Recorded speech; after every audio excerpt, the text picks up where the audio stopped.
दुनिया ने प्रेम की कई मिसालें देखी हैं, लेकिन जब प्रेम की परिभाषा लिखी जाती है तो सबसे पहला नाम राधा कृष्ण का आता है।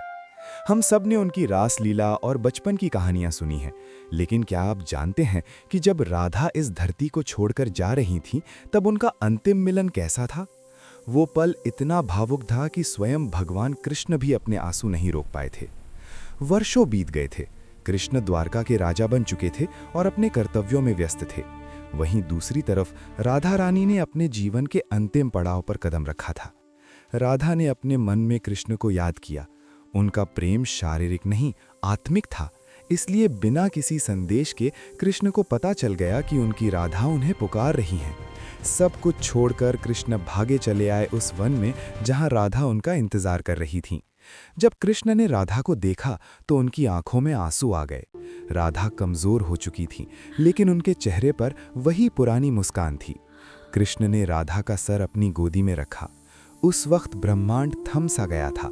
कृष्ण ने राधा से पूछा, हे राधे, इस अंतिम समय में तुम मुझसे क्या चाहती हो? मांगो, मैं तुम्हें कुछ भी दे सकता हूं।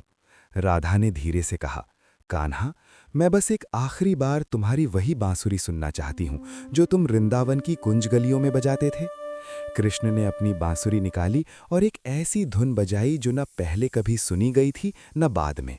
उस धुन में प्रेम, विरह और मुक्ति का सार था। जैसे जैसे बांसुरी की तान बढ़ती गई, राधा की आत्मा धीरे धीरे कृष्ण में विलीन होने लगी। और फिर एक पल ऐसा आया जब राधा ने अपना शरीर त्याग दिया। राधा के जाते ही कृष्ण ने महसूस किया कि उनका प्रेम का एक स्वरूप इस दुनिया से चला गया है। उन्होंने उस बांसुरी को देखा जिसे राधा सबसे ज्यादा पसंद करती थी और उसे तोड़कर झाड़ियों में फेंक दिया। उस दिन के बाद कृष्ण ने फिर कभी बांसुरी नहीं बजाई, क्योंकि बिना राधा के वो सुर अधूरे थे।